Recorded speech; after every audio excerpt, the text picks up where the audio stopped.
येथील अवैध दारू विक्री व अवैध व्यवसाय बंद करा। खानापूर ग्रामपंचायतीने जिल्हा पोलीस अधीक्षक सोमनाथ घारगे साहेब यांना दिले लेखी निवेदन।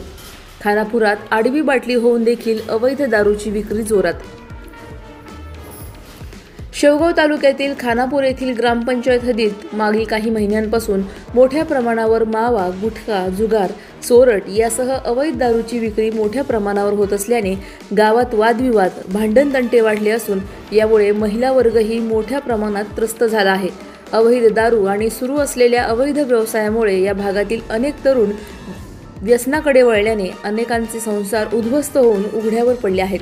त्यामुळे गावातील अवैधरित्या दारू विक्री तसेच सुरू असलेले अवैध धंदे प्रशासनाने तात्काळ बंद करावे या प्रमुख मागणीची लेखी निवेदन शुक्रवार दिनांक 18 रोजी खानापूर येथील ग्रामस्थांनी अहिल्यानगरचे जिल्हा अधीक्षक, राज्य उत्पादन शुल्क तसेच अहिल्यानगरचे जिल्हा पोलीस अधीक्षक सोमनाथ घारगे साहेब यांना प्रत्यक्ष भेटून दिली आहे।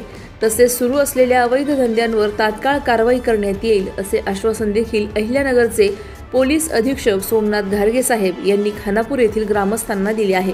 यावेळी खानापूर गावचे उपसरपंच योगेशराव चेडे पाटील, माजी उपसरपंच एकनाथराव जगधने, पैलवान लक्ष्मण चेडे, सामाजिक कार्यकर्ते दादाभाऊ मोरे, भागवत चौधरी यांच्यासह ग्रामस्थ यावेळी उपस्थित होते।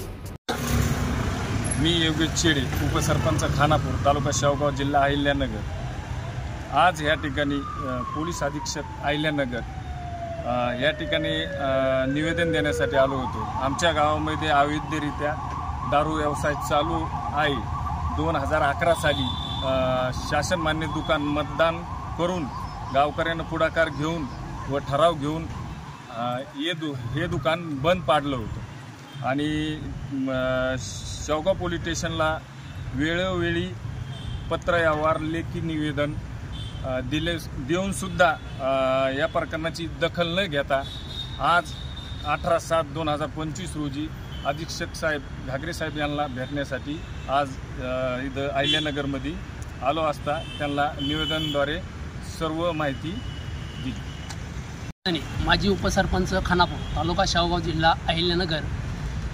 खानापूर गावामध्ये अनेक दिवसापासून अनेक व्यवसाय, अनधिकृतपणे अनेक व्यवसाय, दारू असावे, मटका असावा, जुगार असावी, असे अनेक प्रकारचे गुन्हे म्हणजे एक अवैध धंदे चालू असल्यामुळं खानापूर गावामध्ये विविध प्रकारचे लोक वेळोवेळी आसपासच्या गावचे लोक येऊन देखील हे दारू पिणं, शाळेतल्या मुली येणं जाणं, त्याच्यातलं अनेक प्रकार घडण्याची शक्यता असल्यामुळं आम्ही शेवगाव पोलीस स्टेशनला अनेक वेळा 3 ते 4 वेळेस निवेदन देता समक्ष साहेबांशी गाठ घेतली। त्यात अद्याप कुठल्याही प्रकारची कार्यवाही झालेली नसली तरी अहिल्यानगर येथे SP साहेबांच्या कॅबिनमध्ये जाऊन निवेदन देऊन त्यांना आम्ही गावासाठी काहीतरी कार्यवाही करावी असे निवेदन देऊन।